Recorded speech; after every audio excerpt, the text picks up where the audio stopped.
Hello বন্ধুরা, কেমন আছেন সবাই? আশা করি সবাই ভালো আছেন। আজকের ব্লগে আমি দেখাবো মালদ্বীপের জঙ্গলের ভিডিও। আজকে আমি জঙ্গলের ভিডিও করব, সবাই দেখতে থাকো আমার ভিডিওটা। প্রথমে আমি দেখতে পাচ্ছ কাঁচা রাস্তা দিয়ে চলে যাচ্ছি জঙ্গলের দিকে।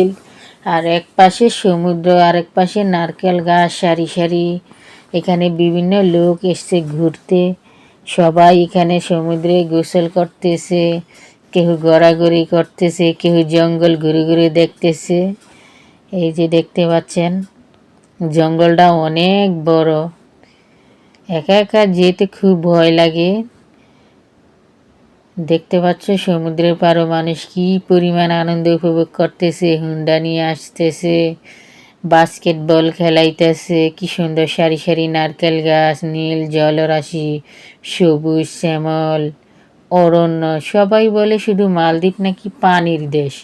মালদ্বীপ আরও অনেক কিছু আছে, অনেক কিছু ঘোরার মতো। দেখো কি সুন্দর সবুজ শ্যামল গাছ গাছালি। এখানকার গাছগুলা আমাদের দেশে কোনোখানেই আমি দেখি না। এখানকার গাছগুলি একটু আলাদা, এখানকার গাছগুলো অন্যরকম। এখন আমরা চলে যাব অন্য জঙ্গলে। তো দেখতে পাচ্ছ রাস্তার মাঝখান দিয়ে আমরা চলে যাচ্ছি। রাস্তার দুই পাশে হয়েছে কলা বাগান, এই পাশেও কলা বাগান, ওই পাশে কলা বাগান। আমি আগের একটা ভিডিওতে তোমাদেরকে দেখিয়েছি কলা বাগান এবং কি কলার ভিডিও।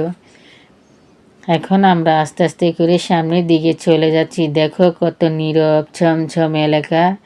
এই দুই পাশে তো তরকারি ক্ষেত করে এবং বিভিন্ন শাক সবজি লাগিয়ে খায় তারা। তো এখন আমরা আস্তে আস্তে করে সামনের দিকে এগিয়ে যাচ্ছি। এখন আস্তে করে জঙ্গলে চলে গেলাম। এখন দেখলাম জঙ্গলে একটা ফল।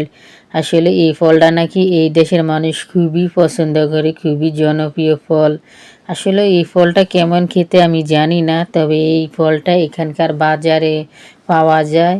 এখানকার মানুষ এই ফলটা বেশি খায়। এটা নাকি অনেক মজা, বাট আমি এখনো খাইনি। তো তোমাদেরকে ভিডিও করে দেখাইতেছি। দেখো মালদ্বীপ কি অদ্ভুত ফল দেখা যায়। এখন আমরা আস্তে করে সামনে চলে গেছি সমুদ্রের পাড়ে। আজকের ঢেউটা অন্যরকম সুন্দর লাগছে, তাই ভিডিও করলাম তোমাদেরকে দেখানোর জন্য।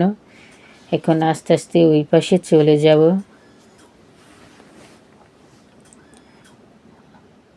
বাহ, খুব সুন্দর জায়গা, কত নীরব ছমছম জায়গা।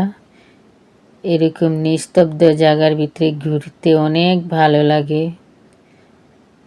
দেখো বৃষ্টি আসলে মানুষ এখানে চলে আসে, আর যখন বৃষ্টি না আসে তখন তারা ছুটাছুটি দৌড়াদৌড়ি করে। দেখো কত সুন্দর সুন্দর বৈঠকখানা এখানে বানিয়েছে সরকারের পক্ষ থেকে। আর ওইদিকে এটা পুরোটা একটা জঙ্গল, এই জঙ্গলে দেশি মুরগি পাওয়া যায়। তো যারা যারা ধরতে পারে তারা খেতে পারে। এখানকার মুরগিগুলা ধরা অতটা সহজ ব্যাপার না, খুবই ভয়ঙ্কর। এই জঙ্গলে ছোট বড় মুরগি পাওয়া যায়, এগুলাকে নাকি জংলি মুরগি বলে।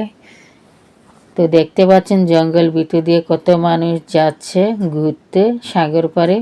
ওখানে নতুন বালু চর হয়েছে, এই চরগুলো দেখতে যাব। এখন আস্তে আস্তে করে সামনের দিকে হেঁটে হেঁটে যাচ্ছি। মাঝে মাঝে ভয়ও পাচ্ছি যেহেতু আমি একা।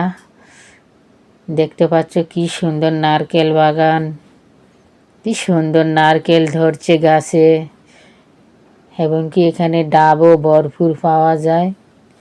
দেখতে পাচ্ছ কি সুন্দর হুন্ডা, এক সাইডে সাগরের ঢেউ আসতেছে।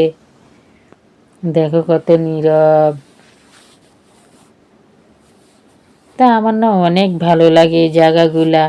একা একা হাঁটতে গেলেও সমস্যা নাই। এখানকার রোড গার্ডগুলো নিরাপত্তা, আধা ঘন্টা পর পর পুলিশেরা আসে এখানে টল দিতে। আর ওই যে দেখতে পাচ্ছেন কতগুলা মানুষ এখানে পার্টি দিছে, তারা তারা এখন খাবার দাবার খাইতেছে। তো আমি আর ওই দিকে যাচ্ছি না, আমি এই দিকে চলে এসেছি সমুদ্রের পাড়ে। তো দেখো সাগরের ঢেউগুলো কত সুন্দর লাগে আজকে। সাগরের ঢেউগুলো একদম ঠান্ডা। আর দেখতে পাচ্ছ মাঝ জঙ্গল দিয়ে এমন একটা প্রাইভেট কার যাচ্ছে, খুব সুন্দর।